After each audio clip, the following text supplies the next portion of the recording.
दोस्तों, जैसा कि आप जानते हैं कि श्रीमद् भागवत गीता हिंदुओं के पवित्र ग्रंथों में से एक है। श्रीमद् भागवत गीता में मनुष्य के जीवन में आने वाली हर एक समस्याओं का समाधान आसानी से मिल जाता है। लेकिन आदमी के वर्तमान जीवन शैली में समय को देखते हुए गीता में दिए हुए 18 अध्यायों को पढ़ पाना और उसमें दिए हुए सभी श्लोकों का अर्थ समझ पाना हर किसी के लिए यह संभव नहीं है। मैं उसी गीता से कुछ ज्ञान का संग्रह करके आप लोगों के सामने प्रस्तुत कर रहा हूँ। उम्मीद है कि आप सभी पंक्तियों को ध्यान से सुनकर इन्हें अच्छी तरह समझकर अपने जीवन को सरल जरूर बनाएंगे। भगवान कृष्ण ने अपने गीता उपदेश में कहा है कि जिस आदमी की सोच और उसकी नीयत जगत कल्याण के लिए हितकारी हो, वह तो केवल एक कर्ता मात्र ही रह जाता है।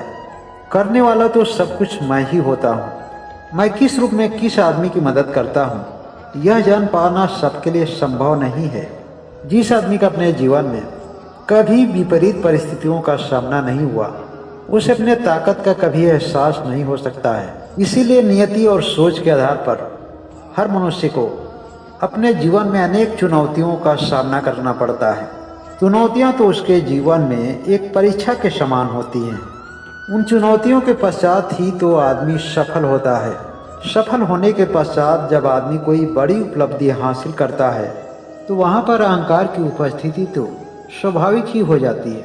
और अक्सर अहंकार ही मनुष्य के विनाश का कारण बनता है। और अहंकार में आकर व्यक्ति कुछ ऐसा कर बैठता है जिसके बुरे परिणामों से वह भविष्य में मुक्त नहीं हो पाता है। किसी भी परिस्थिति में आदमी को अपना मन शांत और स्थिर रखना चाहिए।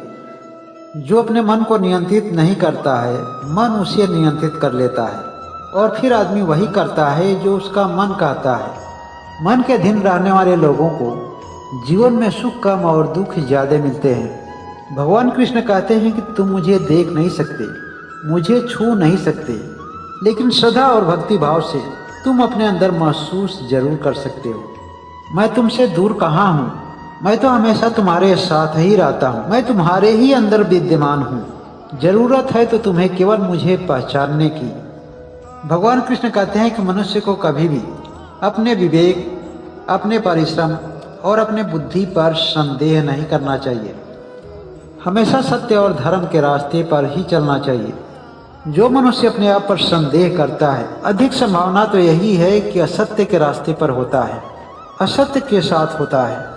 और जीवन में कभी भी ऐसे लोग सफल नहीं हो पाते हैं। जीवन में इंसान इसलिए दुखी नहीं है कि वह ईश्वर को नहीं मानता, बल्कि दुखी तो इसलिए है कि वह ईश्वर की नहीं मानता। भगवान श्री कृष्ण कहते हैं कि जब तुम मुझे समर्पित करते हो तो मैं तुम्हारे मन में रहता हूँ। इसलिए औरों की नहीं, अपने मन की सुनो। तुम वह मत करो जो तुम्हें लोग कहते हैं, बल्कि तुम वह करो जो तुम्हारे लिए सही हो। भगवान कृष्ण कहते हैं कि जो अपनी रक्षा स्वयं नहीं कर पाता है या उसके लिए कोई प्रयास नहीं करता है, मैं उसके लिए भला क्या कर सकता हूँ। मैं तो उसी के लिए कुछ करता हूँ जो अपने लिए स्वयं कुछ करता है। किसी मूर्ख व्यक्ति को सलाह देना या उसके साथ रहना, यह तो दोनों ही मूर्खतापूर्ण है।